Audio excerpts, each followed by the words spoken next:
Lucille Valencia, attorney at Iowa Workforce. Ed Wallace, Iowa Workforce Development. Lisa Castillo, Iowa Workforce. Jill Capel, Iowa Economic Development Authority. Sally Bob, Owine Chamber and Area Development representing business. Bill Datzler, Iowa Senate. Judy Welfare, Iowa Workforce Development. Ken Holmes, Legislative Services Agency. Lee Beam, Chairman, Area 3, 4, Workforce Development, Business Representative. Leslie Schmalz, Reed, Iowa Workforce Development. Barbara Bob, Workforce Development. Heather Alford, Board Management. Larry McBain, Chair for Region Pi. Noreen Moscoff, I'm President and CEO of HCI Care Services and BNS Iowa. I'm the Chair of the Planning Operations Committee for Regional 11. Sue Gibbons, Director of the and Iowa Employment Solutions. Marlis Jones, Iowa Workforce, Region 11. Mary Lou, Iowa Workforce. Lori Evans, Iowa Workforce. Denise Vickers, Iowa Workforce. Paul Nicholson, Iowa Workforce. Kelly Taylor, Iowa Workforce. Joe Yoli, Custom Credit Office. Becky Simmons, Gary Bateman, Iowa Workforce. Terry Coombs, Iowa Workforce. Leanna Gerald, Iowa Economic Development Authority. Phil Paulus, Iowa Workforce. Michael Morrow, Iowa Labor Commissioner. Mike Wilkinson, Iowa Workforce Development. Paula Nissen, Iowa Workforce Development. Terry Hornbuckle, Department on Aging. Mark French, Workforce Development. I think that's everyone. Thank you very much. It's a big group today. All right, moving on. Before, we'll do the minutes and then we'll do the intro piece. We have two sets of minutes, the February 17th and the May 16th. If there's no objection, I would take a motion to accept both. So, Second? here. Thank you.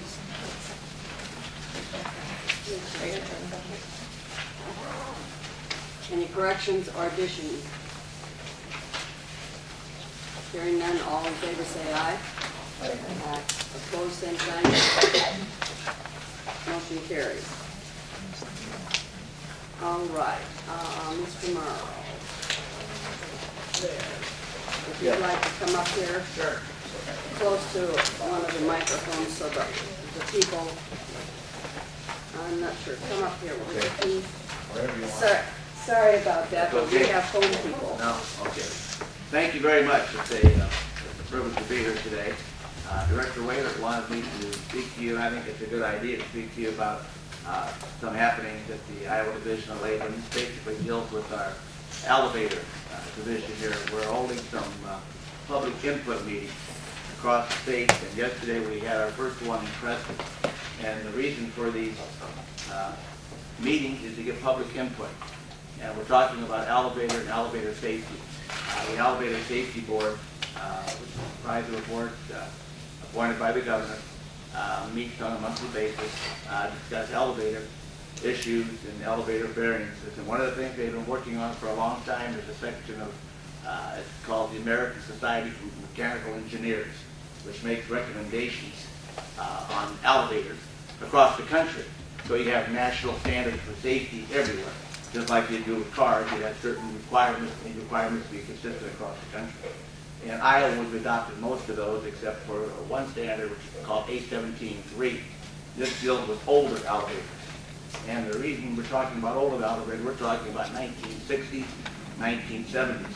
Why did this become a interesting issue and something that we need to talk about because of the financial impact this might have on different businesses, schools, counties, and communities, and as legislators and as people on this board, you might be getting some hearing about this, and we wanted to make sure that you are on the beginning of this thing, hearing on the first end. Now, what is going to happen? We're going to have public input. It's going to come back to the elevator board. There's going to be discussion. We're going to talk about the safety part of this, which the elevator people are concerned with, and then the financial impact this could have on some of these businesses. And my goal is basically try to come to an accommodation that would satisfy all those needs. Nothing is going to be happening on the short term. We do have a site that you can go to. I'd make available to you if you'd like, where our next 4 hearings are going to be. But you can go out to the Iowa Workforce Development site, www.iowaworkforce.org/elevator. So it's iowaworkforce.org/elevator. And they'll give you question and answers on this, talk to you about where the hearings are at, and seeking input from individuals on what their concerns may be. At the end of the day, the elevator board has the responsibility, or they have the authority to send over rules that would implement the State 17.3. But not without input, not without discussion. They can adopt all of it, they can adopt part of it, they don't have to adopt any of it. But the feeling being that these rules are set out for the betterment and safety of the citizens of Iowa, so that's where they're taking a look at it. I'd be happy to take a couple questions regarding that or anything else you have. I don't really do the forum here very often, but if you have anything for me, I'll be happy to address it. Can elevators of that age actually be upgraded in place, or do they have to be replaced, or does that vary? There's where it comes. There's certain standards that this section has in it, and there might be 8 of those standards, and might not be 2 of them. Some of the, if we're getting into controllers, and I'm kind of a rookie at this, believe me, I'm learning on the fly myself. There's some items that are more expensive than others. If you're looking at the main controller built with fire safety, that can become quite expensive. And that's the concern that people have, and it's a legitimate one. And where we're hearing from? We're hearing from private colleges, community colleges, hospitals, schools, and they know, and nobody can walk away from safety. They know and want safety. At the same time, how do we put this in a manner that they can afford? And one of the things the elevator board is talking about is trying to put in possibility some type of moratorium. You do so many things now, and you build it in over 5 years, 6 years, 7 years. Where this is going to go at the end, I don't know, but what we do want to know is how people feel about it, so that we can take this back and you have a good discussion. So the older elevators, depending upon what you have to do, could be anywhere from very little, under $1,000, to as high as $20,000, $30,000, $40,000 if you have to replace the whole elevator. Anything else that?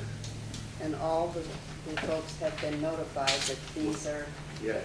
We did, that's a good question. We've notified people. We mailed to all the individuals, the stakeholders. We put out a communication, publication notice. We've emailed. We've got a great webpage out there. So all the stakeholders have been notified.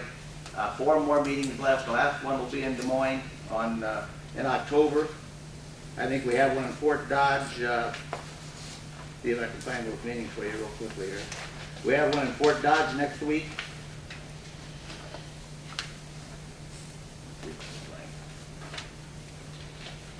There we are. September 19th, Iowa Central Community College in Fort Dodge. September 25th, Hawkeye Community College in Waterloo. September 28th, Indian Hills Community College in Ottumwa. October 2nd, the Ola Babcock building across from the Capitol.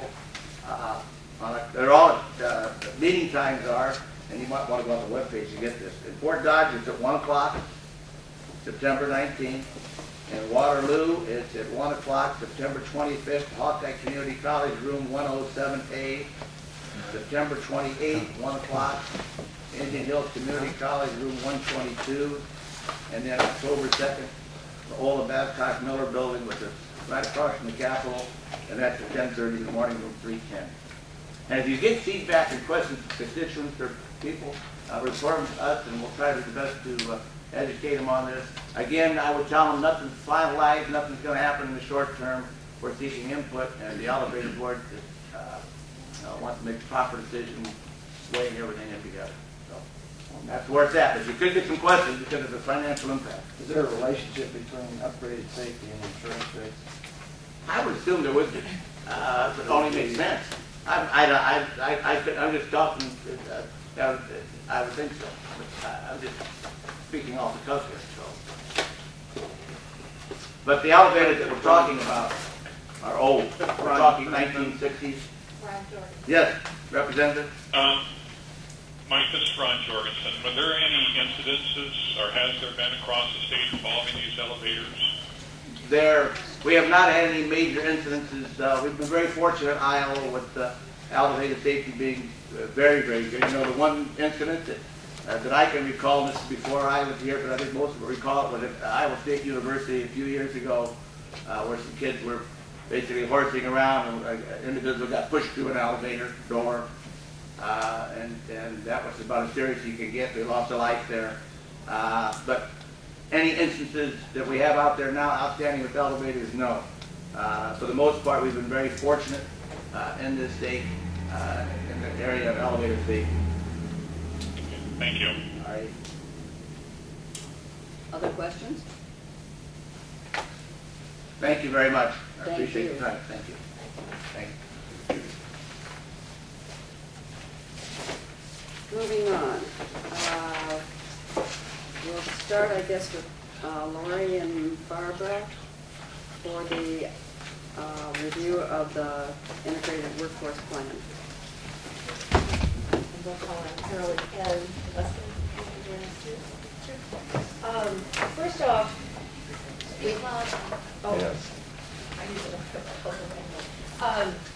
first off, we made a very concerted effort to, okay, I gotta come over here. Sorry guys, I'm not by myself. We're getting her closer. Sorry. First off, we made a very concerted effort this year to get you these documents as far in advance as we possibly could, so that you would have adequate time to review and to look at them and see if you have any questions, comments, concerns, and give you an opportunity to provide good feedback to us prior to our submission of these documents. So we know that they were lengthy. We know that they're not necessarily easy bedtime reading, and we do appreciate the time you've taken to look at them. In the past, we've submitted a strategic plan to you on an annual basis, basically as an update each year, and gone through and highlighted the changes in language from one year to the next in that plan.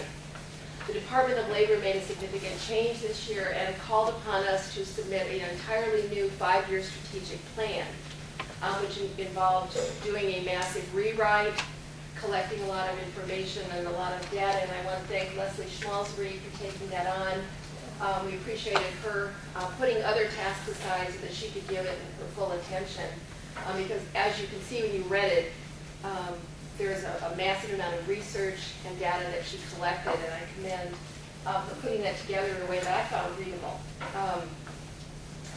The Department of Labor does require that we submit a 5-year strategic plan, and that is in order to receive WIA funds for disbursement to our regional areas for services to people that are looking for employment and training services, dislocated workers, youth, and adults. It also requires that we have an annual plan for agricultural services and migrant seasonal farm work. So what we would ask of you today, and Barb and Leslie and I would like to know if you have questions for us, if you have feedback, if you have comments.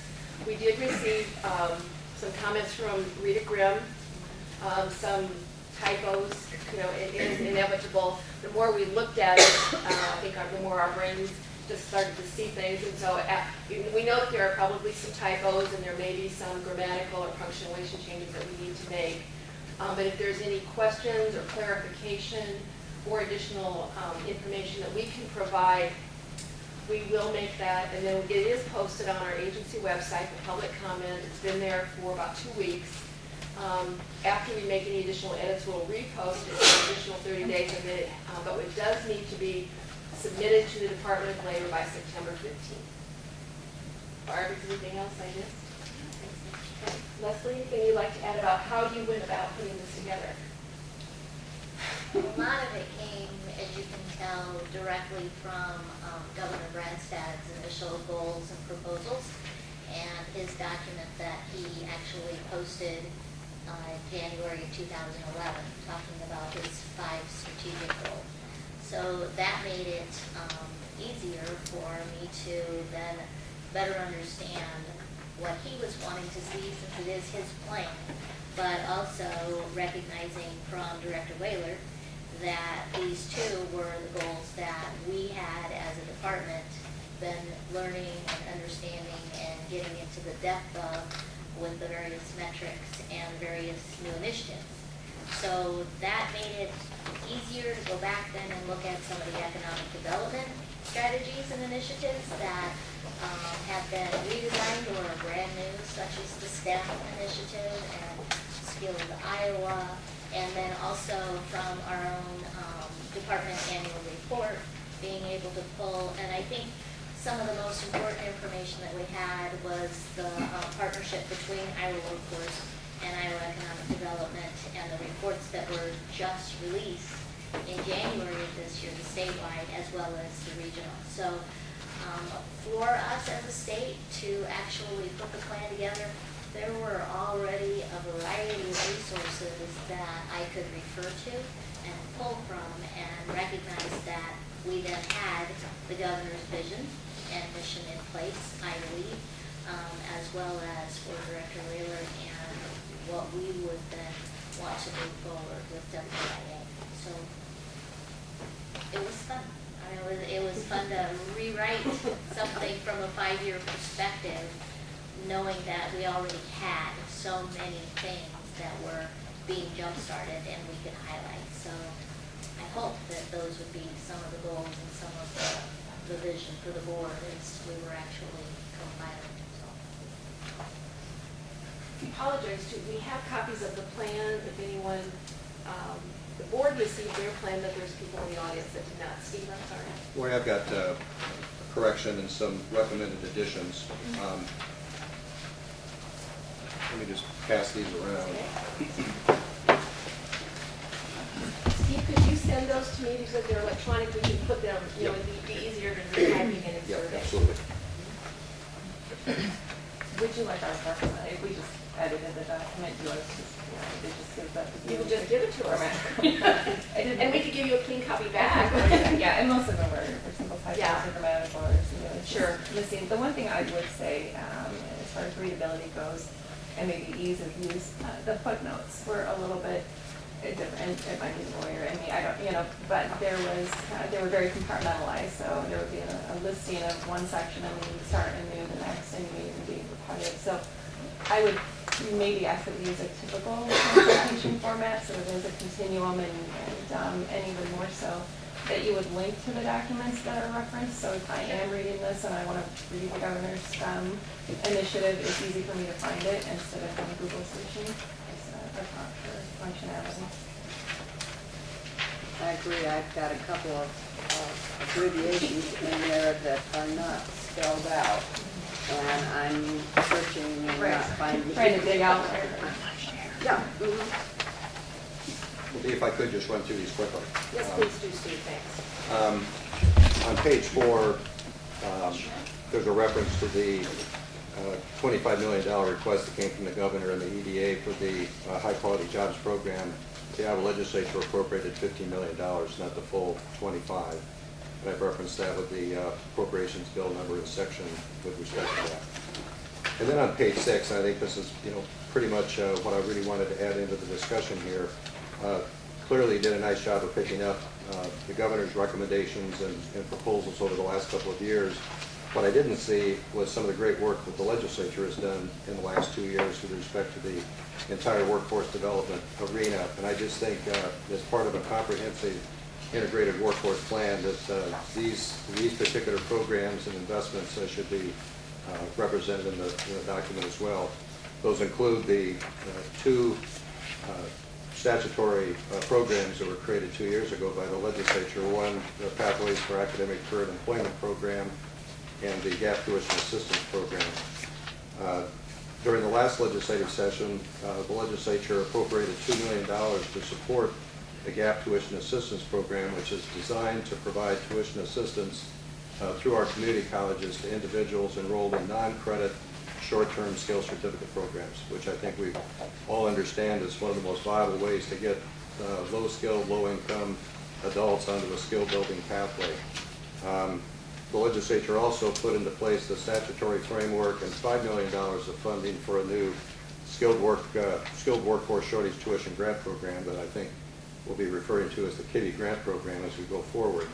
But again, focusing on the skilled shortage areas in the state, primarily with our mainstream 2-year Associate of Applied Science degree programs, and we're just in the process of finalizing the work with the College Student Aid Commission to get the parameters for that particular program worked out. And then the Workforce Training and Economic Development Fund, which I think we've talked about, with the board over a period of years, which has historically been funded with allocations from the Grow Iowa Values Fund, the Iowa Power Fund, and the Rebuild Iowa Infrastructure Fund, all of which have now gone away as funding sources. And again, the legislature, understanding the importance of this program, put a new line item in place, and then a year ago at a $5 million level, increased it to $8 million this year. And that program is what our community colleges primarily utilize for our new program innovation, new program development, with a focus on career and technical education, and 70% of those funds have to be invested in the state's targeted industry clusters. And then we go on to page 29. Again, I think that these three, that's where we're talking about addressing the middle skills workforce shortage issue. Those same programs probably need to be referenced at that point as well. And then on page 36, just some tweaking of the language there dealing with the food assistance employment and training program.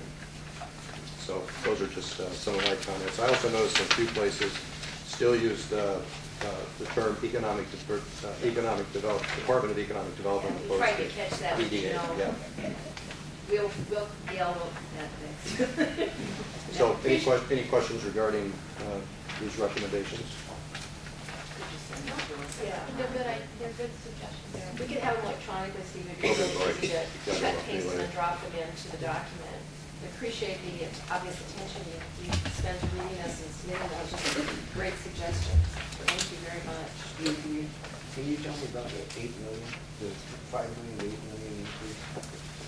Yeah, that, Greg, when that program was being fully funded from those other three funding sources, there was about $11.5 million total appropriation. There was $7 million coming out of the Grow Iowa Values Fund, $2.5 million out of the Iowa Power Fund, and for 4 years, there was a $2 million allocation out of the Rebuild Iowa Infrastructure Fund, again with the vertical infrastructure requirement not withstood, so we could use it for programmatic purposes. Again, the Power Fund went away, a year ago. Grow Iowa Values Fund, June 30. Because of the infrastructure demands on the RIF, they're not, making those kind of non-infrastructure allocations out of that fund anymore. So, again, the legislature established a new general, state general aid line item in the education appropriations bill, not tied to the Values Fund or the Power Fund anymore. It's a freestanding. So that's where I'm going. It's freestanding and it increases from 5 to 8? Yes, that's correct. Right. And you did that July 1 this year? That's correct. Okay. Yeah, and that $8 million gets distributed to the state's 15 community colleges using our state general aid distribution formula. So all 15 colleges are getting an investment out of that appropriation. Thank you. Yep. Any other questions? Oh, David? Lori, I had some comments related to the section on page 77 that discussed employment and training needs for individuals with disabilities, and I can send this to you electronically. But that would be great, David. my comments would actually, I think, better reflect the Workforce Center's efforts in those areas. They've been a key partner in the governance group, which is 7 key state agencies that have been involved with the memorandum of agreement to help minimize duplication of services. So the wording I'm recommending kind of describes that relationship and partnership. And also, the Workforce was a key partner in our Employment First efforts, which brought in money from the Office of Disability and Economic Policy that's being routed to community providers in the state of Iowa. So there's a section talking about the Workforce role in partnering with the Employment First effort. So I think it reflects more strongly on the collaboration and partnering that the agency's doing for people with disabilities, and I'll get that sent to you. Perfect. Thank you very much. That'll be a great addition. Anybody else have any other? Obviously, please, if you have anything you'd like to add, and I'll take your copy off your hands. And then we will get these additions and edits and corrections all made into our final product. We do need, and we are asking today for board approval of the plan with the additions and amendments that have been submitted. We will make all of the ones that have been requested and asked for, and then will be sent to us. But we do need your approval of this plan to submit it to the Department of Labor for their approval so that we can draw down WIA funds to serve Iowans. And I'll just give you mine. Thank you. And I'll give that to Barb. Lucky you. Yes. All right, any other questions? Yes. Senator. Well, I just like to make an observation. I've been on this board since its really inception, and it's really been part of the role of the board to help develop the strategic plan over the years. And I do know that there's a lot of talent on this board, and I want to thank the members who spent the time, especially Steve Ogle for his work to make sure that these corrections were put in there, and others that added to it. But points out to me a real problem. I don't think we're utilizing the talent of this board as it should be used, and it's almost a second thought that the board members get approached on these issues. Here you have to have a final draft and being submitted within the next couple of weeks. I do know that you did give us in advance this report, but that's a long ways away from having a meeting or a couple of meetings where the board can sit down and discuss each of these individual items that are in this vision. And it's really, I believe, the role of the board to help Iowa workforce development to put this vision together. And I'm very disappointed in the administration for their lack of involvement of the board, especially of putting such an important document together as a strategic plan.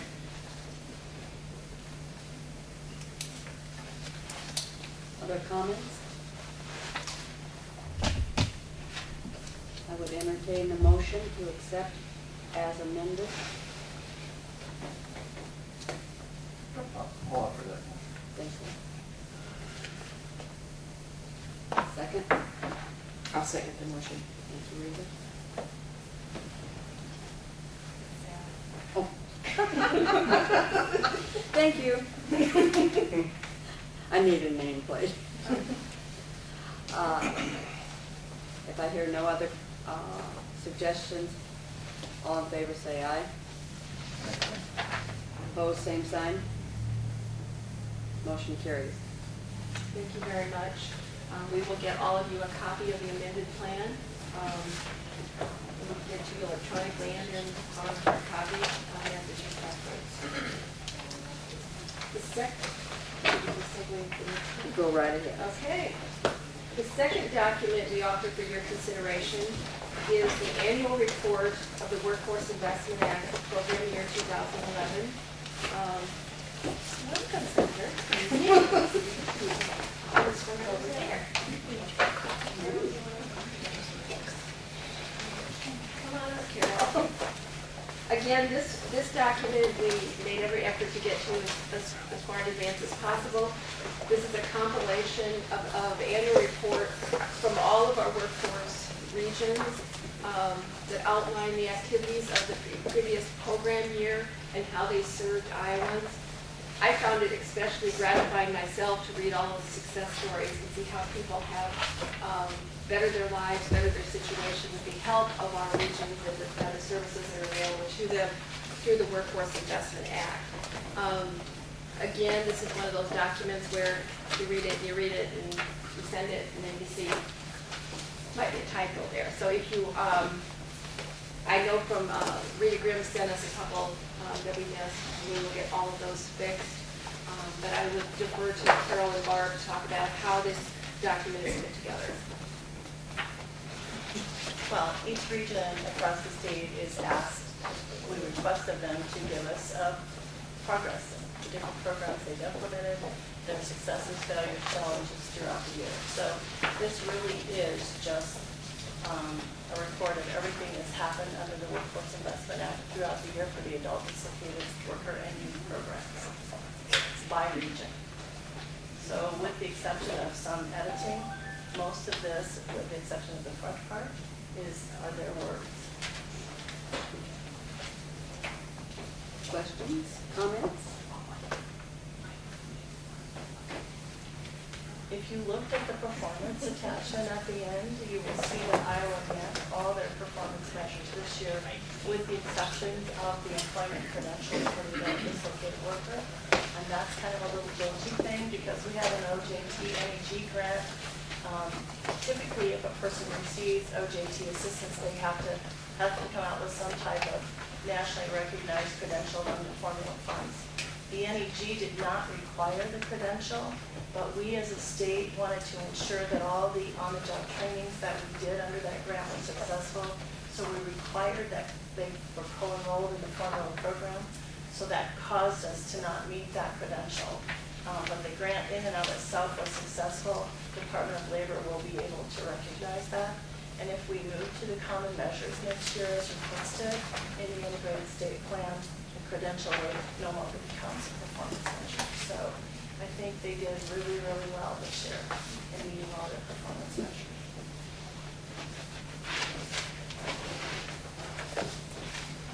Anything else, Bill? No. All right. Again, this is one where we would ask for the board's approval of the document. It is currently on our website. We will make any requested fixes to punctuation, grammar, or typos. We are uncomfortable changing sentence structure and intent. We don't want to change the intent, because these are annual reports that are written by those regions in their language, their words, and their stories. We don't want to edit someone else's stories, but we want to fix typos and make them incorrect. So we would ask the board's approval for this document as well, as amended. Yes, and I forgot to establish that, yes, we do have quorum at this meeting, so these are. We're very glad to hear that. All right. I'm entertaining a motion to accept the annual report. Thank you. Second? I'll second. Thank you. Thank you very much. Any other questions? Hearing none, all in favor say aye. Aye. Opposed? Same sign. Thank you, Barbara. Thank you very much. I'm gonna go get her. I'm not gonna let you get away from it. Look at you. Thank you very much.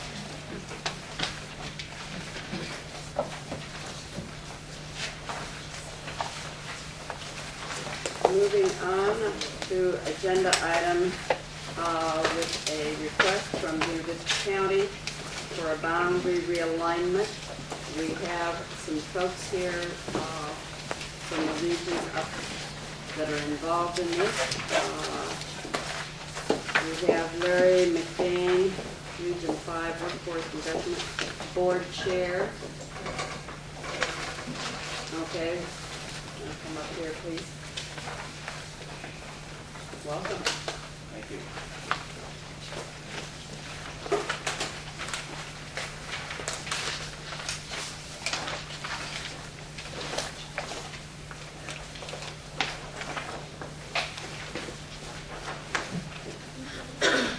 My name is Larry McBain.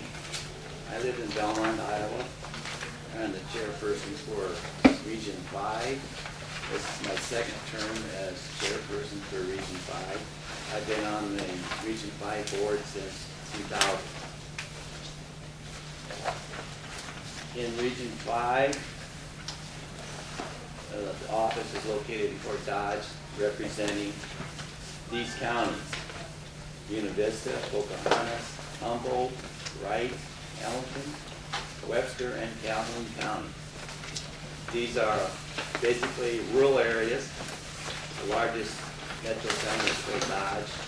The rest of the communities are probably 5,000 population or less. On August 20th, at our Region 5 board meeting, we presented the letter to the board members for the request from Buena Vista County. There was some discussion on the realignment to Region 3 and 4. I guess one of the reasons for the realignment was to get an improvement in services for them.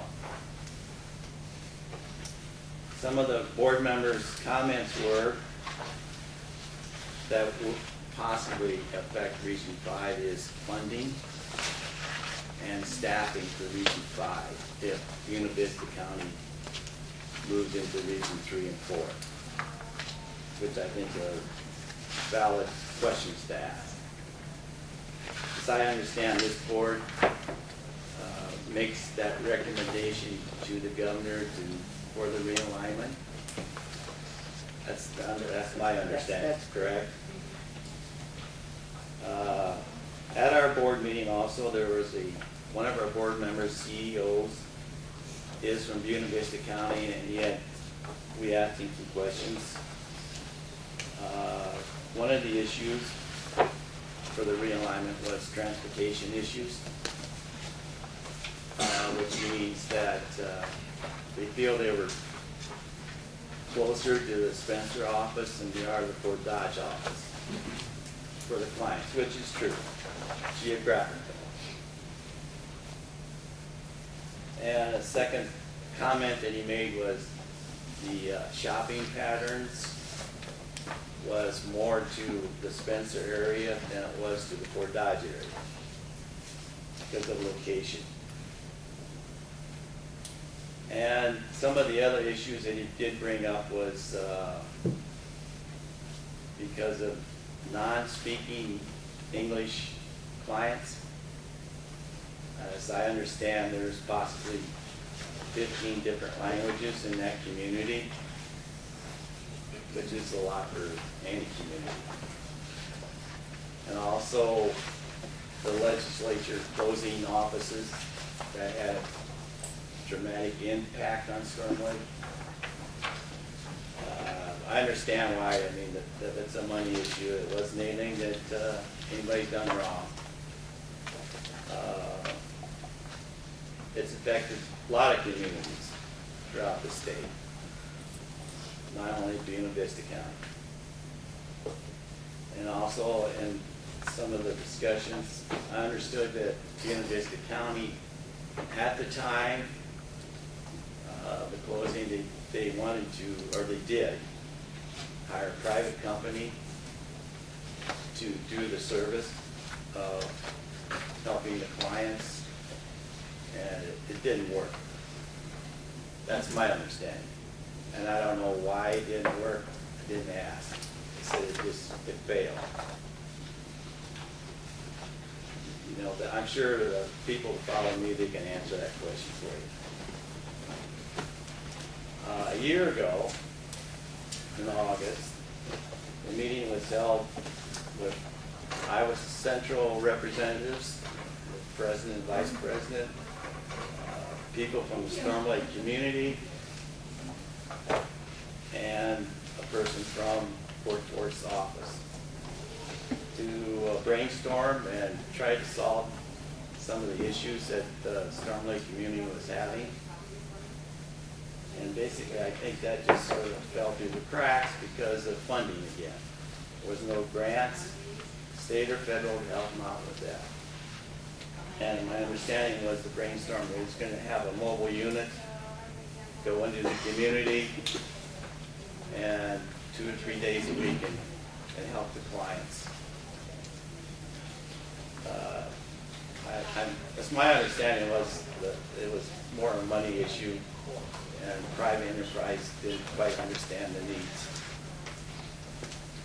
In conclusion, the board members from Region 5 did not have any objections to the move, but we have, I personally have questions. I have a data sheet here that shows that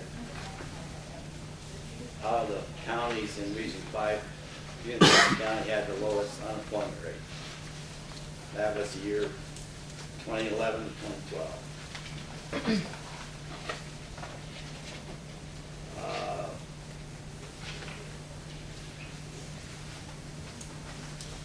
Again, transportation is one of the issues.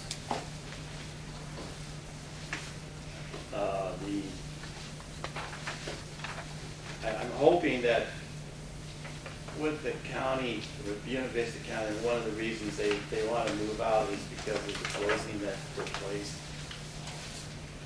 That is one of my concerns, and they can, they'll answer that question for you.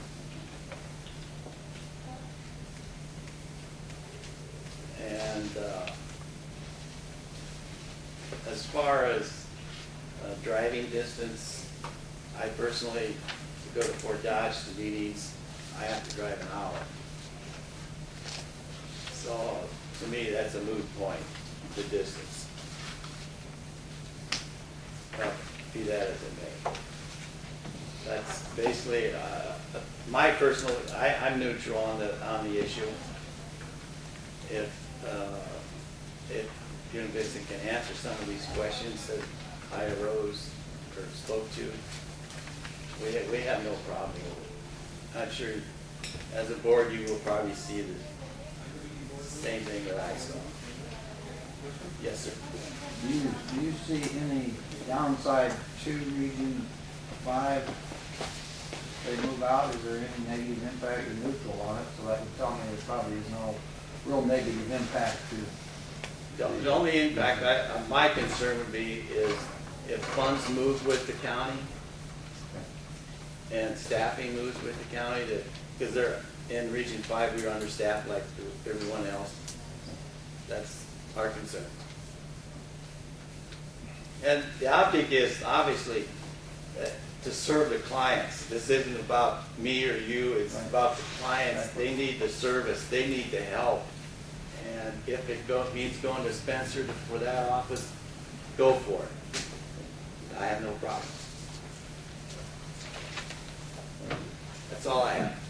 Okay. I have one question. Diane has a question. You mentioned transportation, and the folks from Demon kind of might be better to answer this, but who provides what public transportation is available in this county? Is it COG that they're in, or? I'm just wondering. Okay, I know in Fort Dodge it's the Midas groupie. Which doesn't serve Demon Vista County, correct? I'm assuming that also. So, Could it? Yeah, I'm just, in our rural areas where we're at, transportation is a big deal. It's costly, obviously, because we're rural. We don't have the population centers. So in the future, this board is going to have to address that issue as each one of our regions is transportation for clients to get to the service centers. It is a big deal, and it's going to get worse. That's my opinion. Okay. They mentioned the COGs. Does your COG and your workforce board and chief elected officials, do they all meet on the same day in Fort Dodge?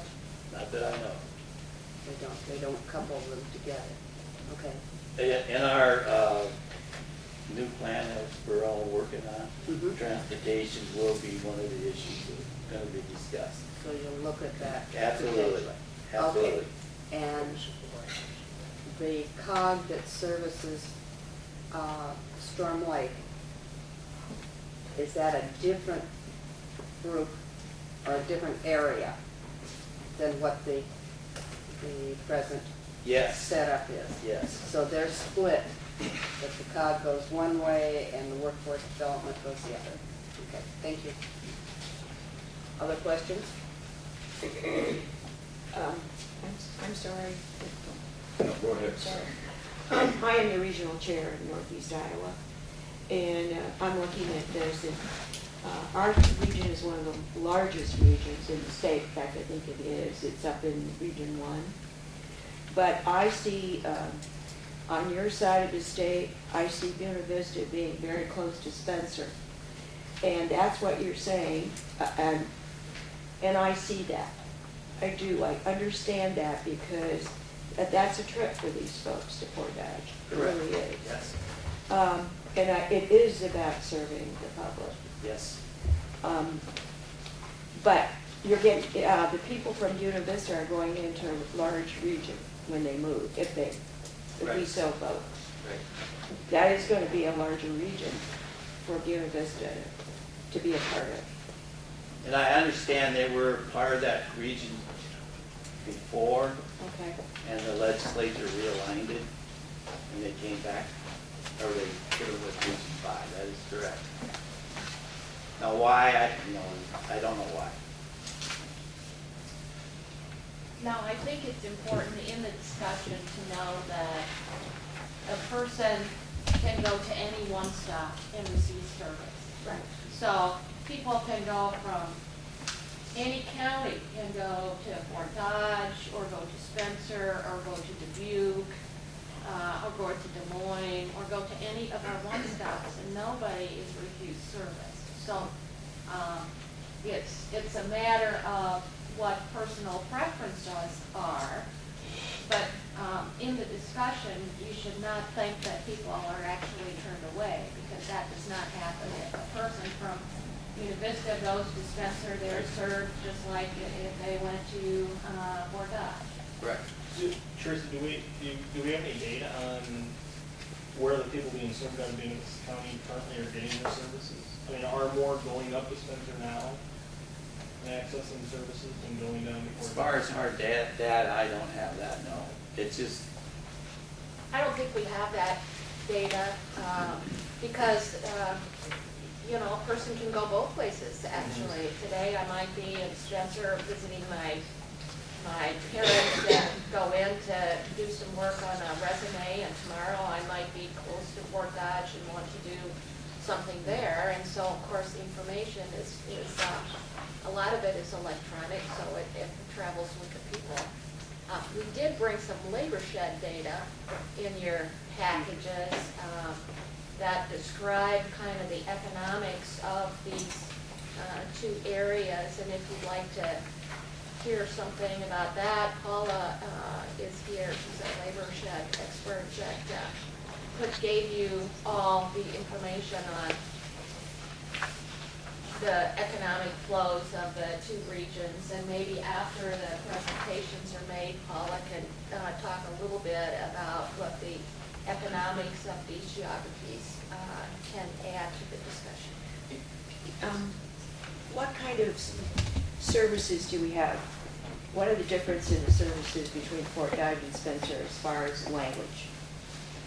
We have quite a language group there that we have to serve. So would there be better services in one place or another, or is it equal? Actually, in terms of bilingual staff, we did have someone in Storm Lake, and that person was relocated to Spencer, but she does outreach, so she really covers the whole territory. 6 of one, half a dozen of the other. Madam Chair, Director Whaler's comments are interesting to me, because if they get service wherever they can get service and choose to, then what is the issue here? It is about serving on the board. Tell me that there's something else that's driving this beyond just delivery of service for clients, because the clients are going to get service where they get service. And if I live in Buena Vista, go to Spencer, fine. I mean, the clients doesn't know the difference between that dark line and the... So I guess I need to know a little more about what's driving it. It feels like we made some comments Yes. to some of the discussion. With me is Dale Ahrens. He was chair of the board when we started this process, which was actually, we discussed it before the workforce development office was closed in one way. Our main concern is the direction that clients can go. It's approximately 35 miles from Storm Lake, which is toward the southern end of the county, to Spencer, and to Fort Dodge is about 65 miles. So for clients, it's a much more familiar and easy trip to get to the Spencer area. It is an area that is more well-known, is more traveled. Whether or not the people are getting good services either place, that was not really an issue. It was more of the convenience for the client. This is also where we participate in the Council of Government. This is, we are part of the Northwest Iowa Planning and Development Service area, and part of the RISE transportation area, which is all located in Spencer. It seems like that was a logical place for the clients to be served. In the WIA plan, there is a priority of service. So even though clients are served in Spencer, there is a priority that is followed.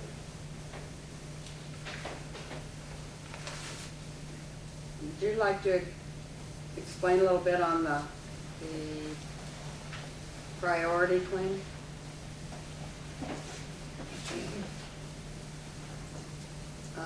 From my understanding is that there is a preference given to counties that belong to that region. And then the other services follow after the preferences. Services are given to those in the region. Barbara, do you want? We have a staffer here. I'd like her to speak to that too. Well, it is where the money is, so that is, WIA wise, that would be where they would prefer people go for WIA services. So it is just the one county that the funds would be separated out from.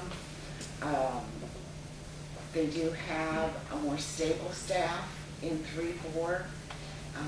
We've struggled in Region 5 with WIA staffing. So that's impacted the service delivery just a little bit, but we're obviously working on it. Adding to that service area in Region 5 was difficult when we were in layoff. We couldn't hire, we couldn't put people in there, and when they resigned or retired, it left gaps, it left openings. So, and they've had more stability in 3-4. So my guess would be, in terms of the service delivery in the two areas, probably Region 5 would be sometimes referring folks on to 3-4 services for WIA for the staffing itself. If the county changes, WIA formula money will move with the population, is that correct? Michaela, I'm sorry. Yes, Rhonda? I believe that would be the appropriate way to approach this. We have estimated that out because it would not only affect these two regions, but allocation-wise, we would have to change the allocations for all the regions because it's all interrelated. Not insurmountable, something that we can do and can be done. The impact between those two regions would not be really significant. This is Francis John. I want to go back. I guess I have not heard appropriate response here to the question of prioritizing services to Iowans, no matter what county they came from. And maybe that's what I heard, and maybe that's not what was meant. But I want to hear something to address that. Because that kind of concerns me somewhat. If I'm an Iowan and I'm from, I don't care what county I'm from, and I go to Spencer, I should receive the service that I need to get me back into the workforce or whatever services that I need. And it shouldn't be made on a priority basis. That's my opinion. Is that that's what I heard? Is that what's happening? I don't know that that's what's happening. It isn't a policy. It isn't a policy. Very good. That's what I wanted to hear, was that isn't a policy. So in essence, what the charge that was made there was we're having some difficulty as we transition through the changes that were made with workforce. Is that what I'm hearing? That's part of it. That's really what's being said? That's part of it. It's not all of it. That's part of it. And my understanding is the difference in commuting time and economic development regions and how that fits would be other significant parts of it. The labor shed information might be important to look at with this. I think it might Madam be. Chair, Yes, this is Dale. I'm the supervisor of Buena Vista County. Dale, I say your last name again, please. Aaron, Aaron. A-R-E-N-D-S. I was actually the chairman when we started asking questions about realigning these two regions. And there were a number of things that started that process, and I want to address 2 or 3 of those here that have been mentioned. That we are in a different economic area than the Fort Dodge region. We belong to a 4-county economic region up here